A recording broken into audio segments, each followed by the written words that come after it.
যোৰহাটত 13 বছৰীয়া এগৰাকী বন কৰা কিশোৰীৰ ৰহস্যজনক মৃত্যু চিপ লোৱা অৱস্থাত কিশোৰীগৰাকীৰ মৃতদেহ উদ্ধাৰক লৈ চাঞ্চল্যৰ সৃষ্টি হয় যোৰহাটৰ ক্লাব ৰোডৰ সুৰজ নগৰত সংঘটিত হৈছে এই চাঞ্চল্যকৰ ঘটনাটো ত্ৰিনয়ন বৰা আৰু বন্দনা কলিতা বৰা নামৰ দম্পতীৰ ঘৰত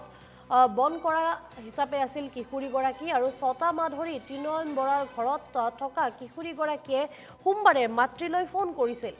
মাতৃলৈ ফোন কৰি জনাইছিল যে ত্ৰিনয়ন বৰাৰ ঘৰত থাকি ভাল পোৱা নাই মঙলবাৰে কিশোৰীগৰাকীৰ মাতৃ আহি জানিব পাৰে যে কিশোৰীগৰাকীৰ ইতিমধ্যে মৃত্যু হৈছে কিশোৰীগৰাকী আত্মহত্যা কৰা বুলি বৰা দম্পতীয়ে এই কথা অৱগত কৰে সমগ্ৰ ঘটনাক লৈ এতিয়া ৰহস্যৰ সৃষ্টি হৈছে ঘৰলৈ যাবলৈ বিচৰা কিশোৰীগৰাকীয়ে কিয় আত্মহত্যা কৰিব লগা হ'ল এই প্ৰশ্ন উত্থাপন হৈছে প্ৰশ্ন উঠিছে 13 বছৰীয়া কিশোৰীক বন কৰা হিচাপে ৰাখিবলৈ কোট অধিকাৰ পালে যেহেতু ভাৰতীয় সংবিধান অনুসৰি শিশু শ্ৰমিক ৰখাটো এক প্ৰকাৰৰ অপৰাধ আৰু সেই মৰ্মে 13 বছৰীয়া এগৰাকী নাবালিকাক কেনেকৈ বন কৰা হিচাপে ৰাখিবলৈ পালে এক প্ৰকাৰৰ তেনেধৰণৰ প্ৰশ্ন উত্থাপন হোৱা পৰিলক্ষিত হৈছে শ্ৰম আইন অনুসৰি বিধিগত ব্যৱস্থা গ্ৰহণৰ আহ্বান জনাইছে এতিয়া স্থানীয় লোকসকলে কিশোৰীগৰাকীৰ ঘৰ মৰিয়নিৰ নিউ সোণোৱালত বুলি জানিব পৰা গৈছে আৰু এই ঘটনাক কেন্দ্ৰ কৰি এতিয়া বিভিন্ন প্ৰশ্ন উত্থাপন হোৱা পৰিলক্ষিত হৈছে যিগৰাকী কিশোৰীয়ে 6টা মাহ ধৰি সেই দম্পতীৰ সৈতে বসবাস কৰিছিল ঘৰত বন কৰা ছোৱালী হিচাপে আছিল হঠাৎ মাকলৈ এটা ফোন কৰিছিল যে সেই ঘৰখনত থাকি সেই কিশোৰীগৰাকীয়ে ভাল পোৱা নাই আৰু সেই মাকক ফোন কৰাৰ পাছতেই কিশোৰীগৰাকীৰ মাতৃ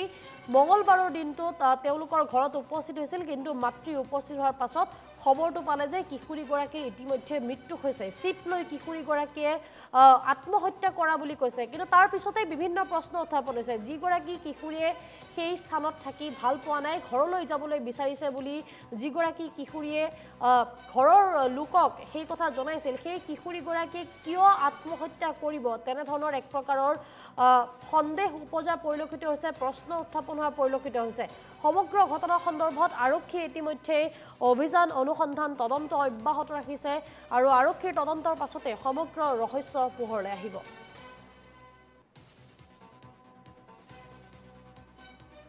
যেতিয়া আমাৰ ছোৱালীটোক আনিব গ'লে তেতিয়া এই গামবুঢ়াটো আমাৰ তাৰ গামবুঢ়াটো গৈছিলে গামবুঢ়া গণেশ গামবুঢ়া তাৰপিছত কোন জেগাৰ হয় গাঁওবুঢ়া এইটো নাগাজাংকা না নিচুনা নাগাজাংকা তাৰপিছত তাৰ মা গ'লে মোৰ ওচৰত তাৰপিছত তাৰ মাটো কৈছে ছোৱালীটোক নিব লাগিছে মই কৈছোঁ ছোৱালীটোক কোনে নিব আহিছে নাজানো কোন হয় যে কাম কৰিব নিবলৈ আহিছে বুলি তাৰপিছত মই গ'লোঁ তাৰপিছত বাইদেউটোৰ লগত কথা পাতিলোঁ আৰু বাইদেউ আপুনি ছোৱালীটোক নিব আহিছে বুলি তাৰপিছত বাইদেউটোক কৈছে অঁ মই নিব আহিছোঁ মই কৈছোঁ কেলৈ নিবলৈ দিম ছোৱালীটো এতিয়া সৰু আছে কাম চাম কৰিব নোৱাৰে নহয় ঘৰতে কাম নকৰে তো অন্য জেগাত যাই কি কাম কৰিব বাইদেউটো কৈছে কি তাত যাই থাকিবহে কাম চাম নাই কোনটো বাইদেউ এইটো কি বাইদেউ ক'লে হা বন্দনা বাইদেউ কাম চাম নাই তাত এনে যাই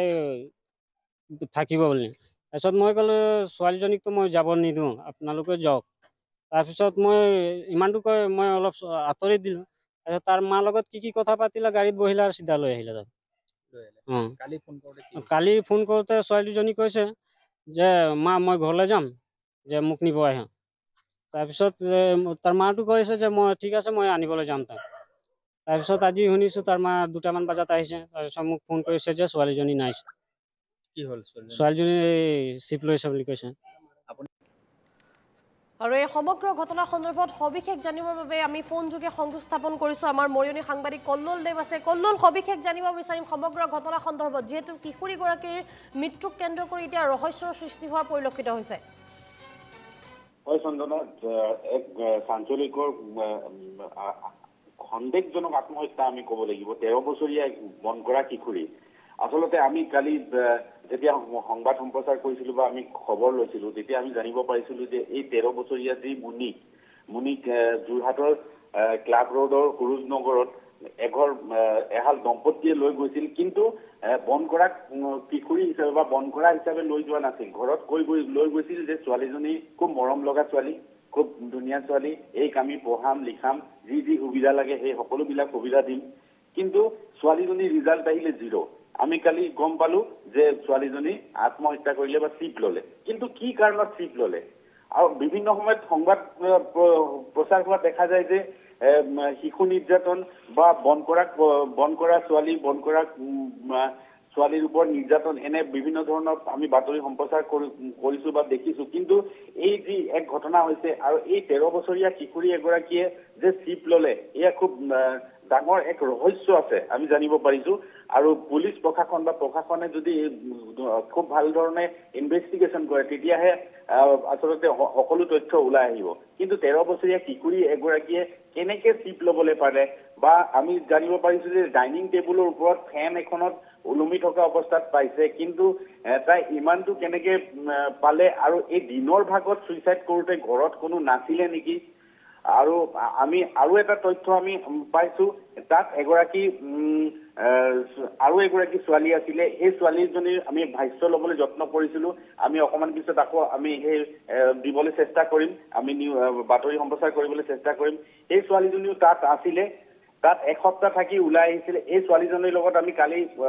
নিশা কথা পাতিবলৈ যত্ন কৰিছিলো কথা পাতিছিলো কৈছে যে এই ছোৱালীজনীক মাৰধৰ কৰে মাৰপিট কৰে এনেকুৱা ধৰণৰ কিছুমান